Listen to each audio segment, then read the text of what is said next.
Saudara, KPK hari ini kembali menahan mantan Menteri Agama Yakut Khalil Qaumas di rutan KPK. Pemberian kebijakan tahanan rumah kepada Yakut menuai kritikan. Yakut tiba di gedung KPK sekitar pukul 10.32 waktu Indonesia Barat menggunakan mobil tahanan. Sebelum masuk ke ruang pemeriksaan, Yakut sempat mengucap syukur lantaran selama menjadi tahanan rumah sempat bertemu ibunda di Hari Raya Idul Fitri. Saat dikonfirmasi terkait pengajuan pengalihan penahanan, Yakut mengakui hal itu berasal dari pihaknya.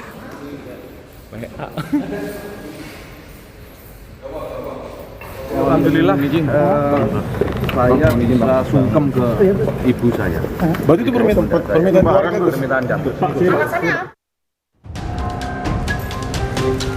Pak, sini Gus. Komisi Pemberantasan Korupsi KPK hari ini mengembalikan mantan Menteri Agama Yakut Khalil Qaumas ke rumah tahanan negara setelah tersangka kasus dugaan korupsi kuota haji tersebut menjadi tahanan rumah sejak Kamis malam 19 Maret 2026 lalu. Deputi Bidang Penindakan dan Eksekusi KPK Asep Guntur Rahayu menyatakan keputusan tersebut merupakan hasil pertimbangan lembaga dan kebutuhan proses hukum. Asep juga mengungkapkan bahwa pengembalian penahanan ke rutan berkaitan dengan agenda pemeriksaan lanjutan dalam kasus dugaan korupsi kuota haji yang menjerat Yakut.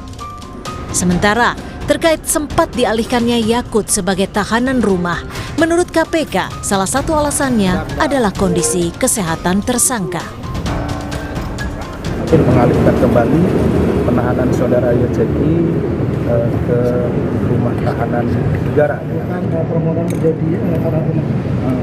Banyak ya, selain dari kondisi kesehatan saat ini juga hasilnya tadi ya kami informasikan bahwa salah satu hasil dari asesmen kesehatan itu adalah yang bersangkutan itu mengidap GERD akut ya, dan pernah dilakukan endoskopi dan kolonoskopi. Sebelumnya, keberadaan mantan Menteri Agama Yakut Khalil Qaumas yang tidak ada di dalam rutan KPK diungkap istri mantan Wakil Menteri Ketenagakerjaan Immanuel Ebenezer, Sylvia Rinita Hareva, usai menjenguk Noel di rutan KPK. Sylvia bilang tidak melihat Yakut di dalam rutan KPK. Berdasarkan info yang ia terima, Yakut keluar rutan pada Kamis malam atau 19 Maret 2026 lalu. Tadi sih sempat nggak ngelihat Gus Yakut ya. Infonya sih katanya keluar hari Kamis malam. Oh gitu. Keluar hari Kamis malam. Iya. Pekan ini ya berarti. Ya? Keluar Kamis malam pekan ini. Keluarnya? Iya, sebelum hari Jumat ya kalau nggak salah.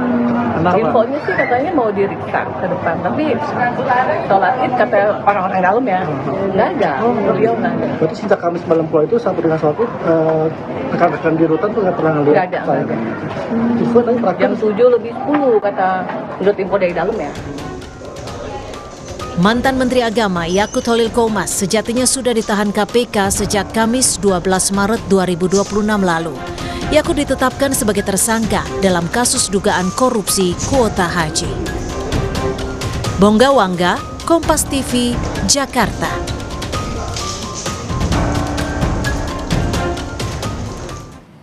Mantan Menteri Agama Yakut Khalil Qaumas saat ini telah kembali ditahan di rutan KPK. Sebelumnya Yakut sempat menjalani status tahanan rumah selama 6 hari sejak Kamis 19 Maret 2026. Lalu mengapa Yakut bisa dijadikan tahanan rumah? Apakah secara hukum tersangka Yakut telah memenuhi syarat untuk bisa menjadi tahanan rumah? Kita bahas petang ini bersama dengan Zainur Rohman, peneliti Pukat UGM. Selamat petang, Mas Zainur dengan Maidop. Selamat petang, Mbak Maidop. Mas Zainur, kita tahu kan kalau Yakut ini adalah tahanan KPK. Kemudian tiba-tiba jadi tahanan rumah dan belakangan kembali lagi menjadi tahanan KPK masuk ke dalam rutan. Apa yang salah Anda lihat di sini? Ya, yang pertama transparansinya tidak ada ya. Padahal menurut Undang-Undang KPK, sebagaimana diatur di dalam Undang-Undang Nomor 30 Tahun 2002, junto Undang-Undang Nomor 19 Tahun 2019, salah satu prinsip kerja KPK adalah transparan. Publik tidak akan tahu kalau istri mantan Wamenaker itu tidak berbicara kepada publik gitu ya. Nah ini kan sesuatu yang tidak sesuai dengan ketentuan di dalam Undang-Undang KPK. Jadi dari sisi transparansi, KPK tidak memenuhi ketentuan di dalam Undang-Undang KPK itu sendiri. Yang kedua, memang menjadi pertanyaan publik, mengapa dilakukan perubahan jenis penahanan. Memang di dalam Undang-Undang nomor 20 tahun 2025 di dalam pasal 108 Mbak Medov, itu ada pilihan jenis penahanan. Seorang itu ditahan di rumah tahanan negara, bisa dilakukan penahanan rumah atau penahanan kota. Nah, yang menjadi pertanyaan, kenapa diubah dari jenis tahanan rumah tahanan negara menjadi penahanan rumah gitu ya? Apa yang menjadi alasan? Kalau alasannya kesehatan, Mbak Maidov, yang seharusnya dilakukan oleh KPK adalah pembantaran ke kesehatan, Mbak Maidov. Seperti tersangka-tersangka lain ya? Iya, rumah sakit, klinik kesehatan, dan nanti kembali ke rumah tahanan negara. Bukan diubah menjadi penahanan rumah, Mbak Maidov. Kalau tidak memenuhi syarat-syarat tadi yang diatur dalam undang-undang, apakah Anda lihat ada potensi intervensi sehingga Yakut bisa dijadikan tahanan rumah saat Hari Raya Idul Fitri? Ini penuh tanda tanya, Mbak Maidov. Kenapa? Karena ini baru terjadi pertama kali sepanjang KPK berdiri puluhan tahun.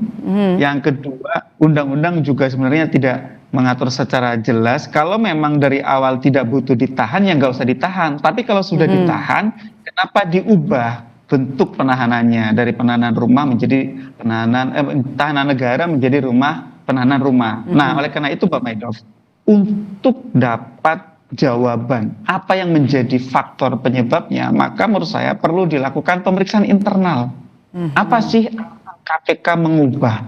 Tadi Mbak Maidov sebut, apakah ada intervensi, apakah ada satu bentuk misconduct ya yang dilakukan oleh pejabat atau penyidik di KPK, dan kerja review ini harusnya dilakukan oleh Dewan Pengawas KPK untuk dapat melihat apakah keputusan mengubah penahanan rumah tahanan negara itu menjadi penahanan rumah ada sesuatu yang dilanggar secara aturan, secara SOP, ataukah seperti apa. Kalau saya lihat sih kecil kemungkinannya ini sesuatu yang umum-umum saja gitu ya. Ini diduga besar pasti ada sesuatu di balik ini semua, Mbak Medov. Karena itu tadi ini pertama terjadi. Tapi pemeriksaan internal itu siapa yang bisa mendesak, Mas Zainur?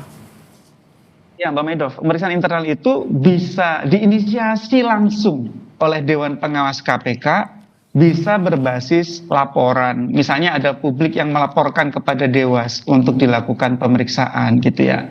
Nah, kita lihat ya, sejauh ini kan Dewas juga belum pernah ada satu case yang menonjol selama masa jabatan Dewas yang sekarang ya. Beda dengan Dewas yang dulu, Mbak Maidov. Dewas yang dulu itu kan ada kasus Lili Pintauli Siregar, ada kasus Firly Bahuri, ada kasus pegawai KPK yang menyelewengkan emas batangan gitu ya. Nah, di Dewas yang sekarang belum pernah ada case yang ditangani yang itu menonjol gitu ya. Nah, ini sekarang Dewas perlu untuk menunjukkan kinerja mereka. Ketika ada sesuatu yang irregular, sesuatu yang tidak biasa, bahkan baru pertama kali, perlu dilakukan review. Saya tidak mengatakan pasti ini karena intervensi, tidak. Tetapi Dewas perlu untuk memeriksa bagaimana keputusan mengubah jenis penahanan itu diambil oleh KPK. Gitu ya. Kalau memang semuanya sudah dipenuhi prosedurnya, tidak ada masalah, ya nggak apa-apa. Tapi kalau ada sesuatu yang janggal, maka Dewas perlu untuk mendalaminya dan melihat kemungkinannya telah terjadi pelanggaran kode etik. Mama Edo. Oke, kemungkinan janggal nggak kalau dari tahanan negara kemudian juga jadi tahanan rumah, kemudian ramai viral, jadi tahanan KPK lagi bolak-balik seperti ini, menurut Anda yang janggal nggak? Sangat janggal ya. Mau siapapun pasti bilang janggal ya. Ya, jadi yang pertama kita lihat janggal adalah tidak diumumkan, tidak dipublikasikan. Ini melanggar prinsip transparansi di KPK. Itu sudah janggal. Yang kedua, diprotes sedikit, dibalikin. Janggal lagi, Mbak Maidov.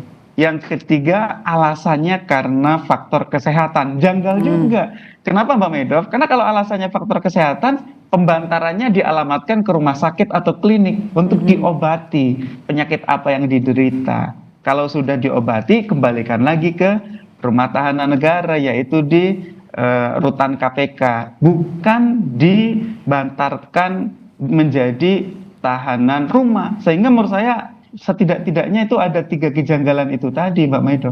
Tidak transparan, yang kedua diprotes sedikit dibalikkan, yang ketiga alasannya, yaitu alasan kesehatan juga janggal, karena bukan diantar ke rumah sakit. Kalau alasannya GERD, asma, nah tentu yang bisa mengobati adalah fasilitas kesehatan.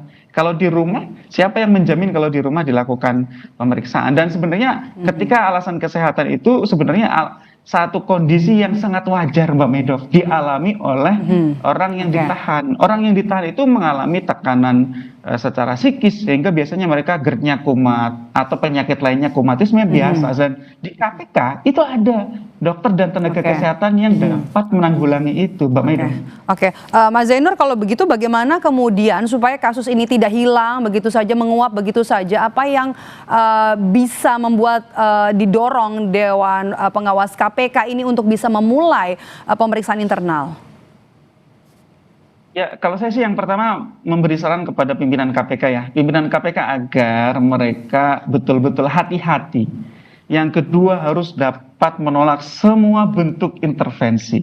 Yang ketiga mereka harus sadar bahwa KPK itu dipantau oleh publik luas. Publik tidak akan mudah menerima alasan yang mengada-ada. Publik juga tidak memberikan cek kosong untuk mendukung KPK. Publik akan mendukung dengan sangat kritis terhadap KPK. Nah, yang selanjutnya adalah Dewan Pengawas. Dewan Pengawas punya kewajiban untuk menegakkan kode etik di internal KPK. Dewan Pengawas diharapkan dapat menjalankan tugas dan fungsinya.